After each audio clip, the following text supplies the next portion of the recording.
Hi guys, welcome back. Thank you so much for being here. So greatly appreciate it. Truly is. Before we get started, let me give you my usual disclaimer that this video is for educational purposes only. Please do not take what I say as fact. Please always do your own research and come to your own conclusions. Next, if you have not liked, subscribed, or commented yet, please consider doing so. It would mean so much to me.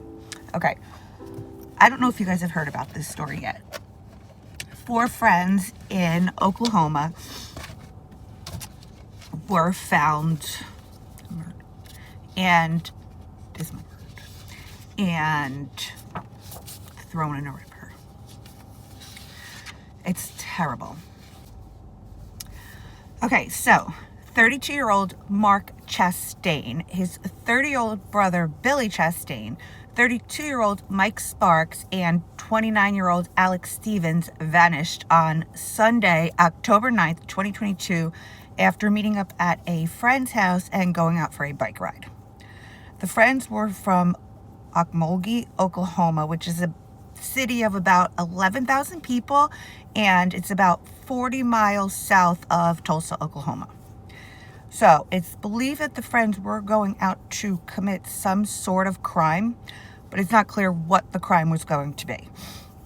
The only reason that this information is even known is because a witness came forward to police and told them that the friends had reached out to him saying that they were going to hit a lick that would be big enough for all of them, which is another term for we're going to commit a crime.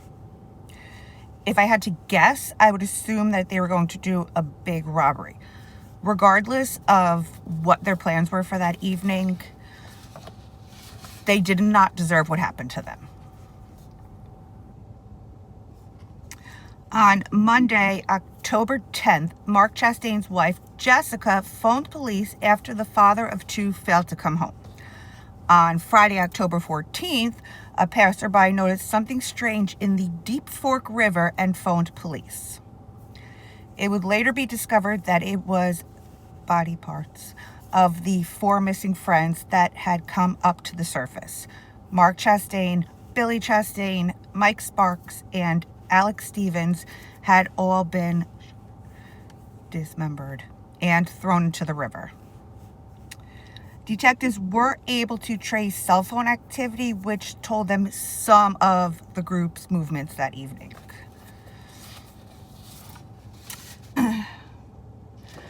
They went to a local salvage yard and a gas station. Then they went to a second scrap yard, and then the phone either died or it was turned off.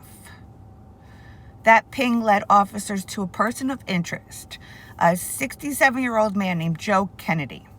He was involved in a 2012 shooting where 6 men broke into his business, A&A Salvage, and he shot at them, hitting 1. The man survived, and all 6 of them were charged with burglary. It would take a considerable amount of time to put the bodies in the condition that they were and then dump them in the rivers. Records show Kennedy is currently serving a 10-year deferred sentence for a previous shooting at a salvage yard back in 2012. That time, 6 men broke into his business, A&A Salvage, and he shot them, hitting 1 who survived. All 6 were charged with burglary. Police say they are still piecing together exactly what the men had planned and what led to their deaths. And we believe the men planned to commit some type of criminal act when they left the residence on West 6th Street. That belief is based on information supplied by a witness who reports they were invited to go with the men to, quote unquote, hit a lick big enough for all of them. Chief Joe Prentice says their search didn't turn up anything at Kennedy's salvage yard, but they did find blood at an adjoining property. I've worked over 80 years in my career, but this case involves the highest number of victims, and it's a very violent event. Along with this, his salvage yard is next to where police found blood. When they first spoke to him, he denied even knowing the men, and he was very cooperative. After the interview, Kennedy's blue PT Cruiser was found abandoned, and then he simply vanishes. The chief of police has said that he believes the men were dumped in the river on the night of October 9th or the morning of October 10th. going on to say that this crime would have taken a very long time to execute from beginning to end. Monday, October 17th, 2022, Kennedy was spotted in Daytona Beach, Florida, driving in a stolen vehicle. He was pulled over and arrested for grand theft of a motor vehicle in Florida. He's waiting to be extradited back to Oklahoma to face charges for a violation of his probation relating to the 2012 shooting. Loved them both. I raised both of them. No, I don't have neither one of them. It's heartbreaking. You know, another human can do that to another human. That's evil. That's pure evil. Now all they have are memories that take them back in time. Mark was loyal. That's one thing Mark was. Mark was loyal, and he was loving. If he loved you, he loved you. I remember Mark used to always tell a story. He said, ain't it? Ain't it? No. I know that's right. Yeah, ain't it? Mark was a homebody, so Mark was always home. So he's loving, caring. He liked to joke all the time. Mark, he was my sweetheart. Bubbly blue eyes. That smile. And then there was Billy Jack, the handyman. BJ, that boy was tough. He was like his daddy tough. He was kind. He had a heart. He had a big heart. Anything I ever needed, he was here to help me with it after Bill passed away, my husband, his grandpa. He was right on it.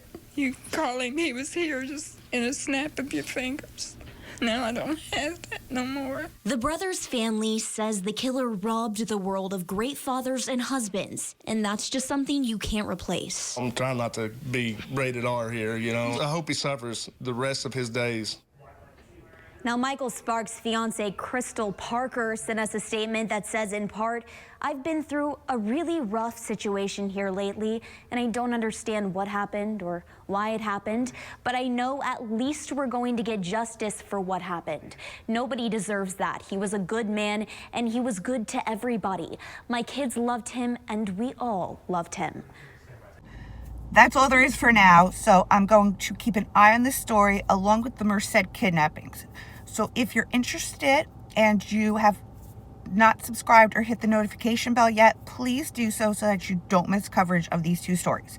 In the meantime, there is a GoFundMe page set up for Mark Chastain and Billy Chastain